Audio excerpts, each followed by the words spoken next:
ભારતીય જનતા પાર્ટીના સયાજીગંજ વિધાનસભાના ધારાસભ્ય કેયુરભાઈ રોકડિયા દ્વારા જનસંઘ સ્થાપક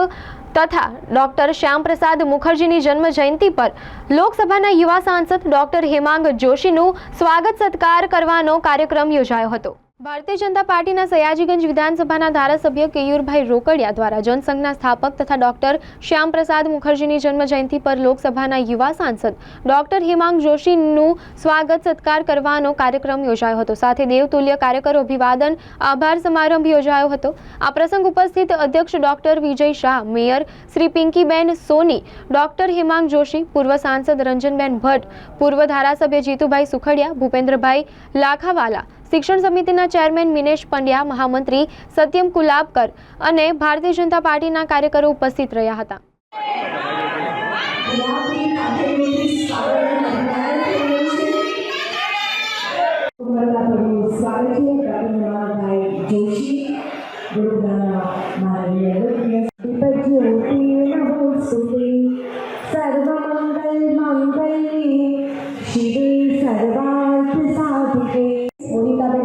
भारतीय जनता पार्टी शहर उपक्रम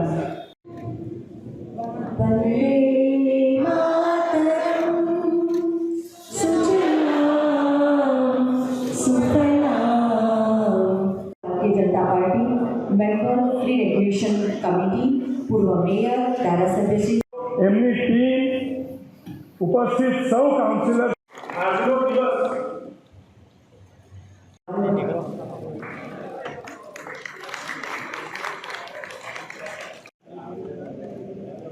तैयारी से वार्ड में बनाना माननीय प्रभारी श्री प्रमुख श्री मामला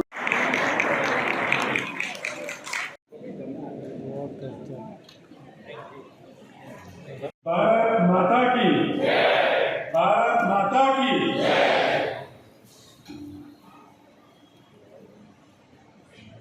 भारतीय जनता पार्टी सयाजीगंज विधानसभा द्वारा આપણા માટે પ્રેરણાપુંજ અને જનસંઘના સ્થાપક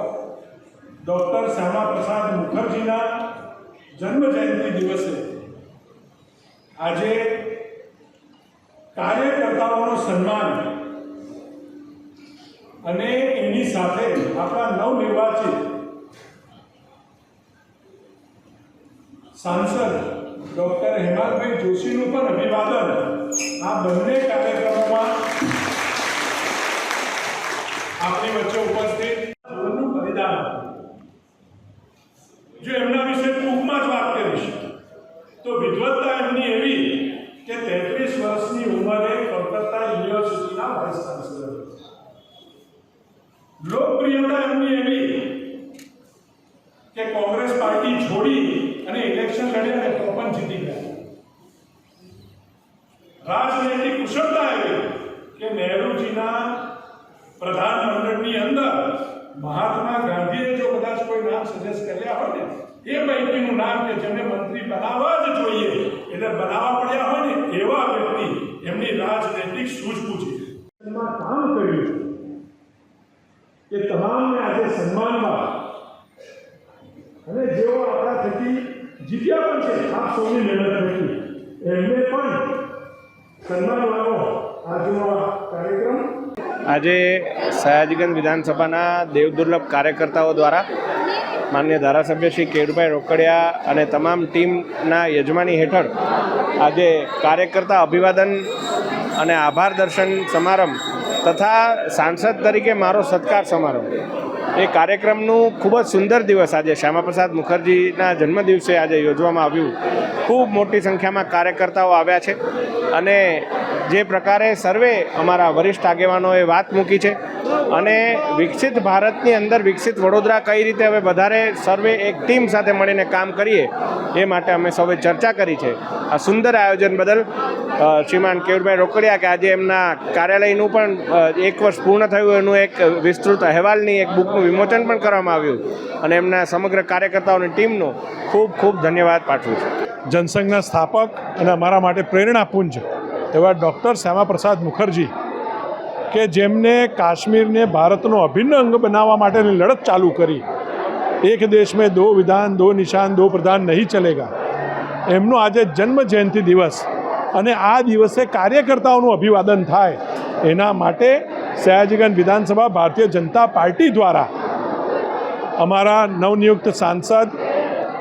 એવા ડૉક્ટર હેમાંગભાઈ જોશી અને અમારા સૌ સયાજીગંજ વિધાનસભાના જે કાર્યકર્તાઓએ આ ઇલેક્શનમાં મહેનત કરીને આ લોકસભા સીટ પર 87,000ની લીડ સયાજીગંજ વિધાનસભામાંથી અપાવી અને એના દ્વારા અમારા ઉમેદવાર ડૉક્ટર હેમાંગભાઈ જોશી અને ભારતીય જનતા પાર્ટીને વડોદરાને 3જા ક્રમની લીડ આખા ગુજરાતમાં મળીને આખા દેશમાં 7મા ક્રમની લીડ મળી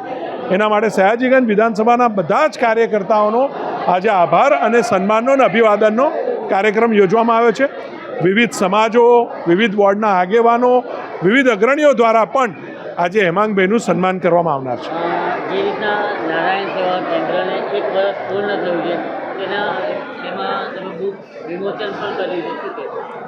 નારાયણ સેવા કાર્યાલય એટલે કે સયાજીગંજ વિધાનસભાના કાર્યાલય પર જે પ્રમાણે આધાર કાર્ડ કેમ્પ ચાલે છે, આયુષ્માન કાર્ડ કેમ્પ દર શનિવારે ચાલે છે, દર મંગળવારે આધાર કાર્ડનો કેમ્પ ચાલે છે અને અલગ અલગ લોકો પોતાના પ્રશ્નો લઈને વિધાનસભાના લોકો આવતા હોય છે, એમના પ્રશ્નોનું નિરાકરણ આવે છે. આશરે 7,000 જેટલા નાગરિકોની 1 વર્ષમાં મુલાકાત એક જાતનો માઇલસ્ટોન કહેવાય. 40 જેટલા આધાર કાર્ડ કેમ્પ કરવા અને એમાં 4,000 લોકોને લાભ મળવો, 10 જેટલા આયુષ્માન કાર્ડ કેમ્પ કરવા અને એમાં 1,000 લોકોથી ઉપર વધારે આયુષ્માન કાર્ડ, અલગ અલગ યોજનાઓના લાભ, વિધવાઓને પેન્શનના, સાડી વિતરણના અનેક કાર્યક્રમો એ અમારા કાર્યાલય પર થઈ રહ્યા છે અને એનો આજે 29 તારીખે 1 વર્ષ પૂર્ણ થયું છે તો એનું પણ આજે બુકનું વિમોચનના માધ્યમથી લોકો સુધી કાર્યાલયની વાત પહોંચે, લોકો કાર્યાલય સાથે વધુ જોડાય, કાર્યકર્તાઓ પણ કાર્યાલય પર વધુ આવે, નાગરિકો પણ પોતાના પ્રશ્નો લઈને આવે, એના માટે આ બુકનું લોન્ચિંગ કરવામાં આવ્યું છે.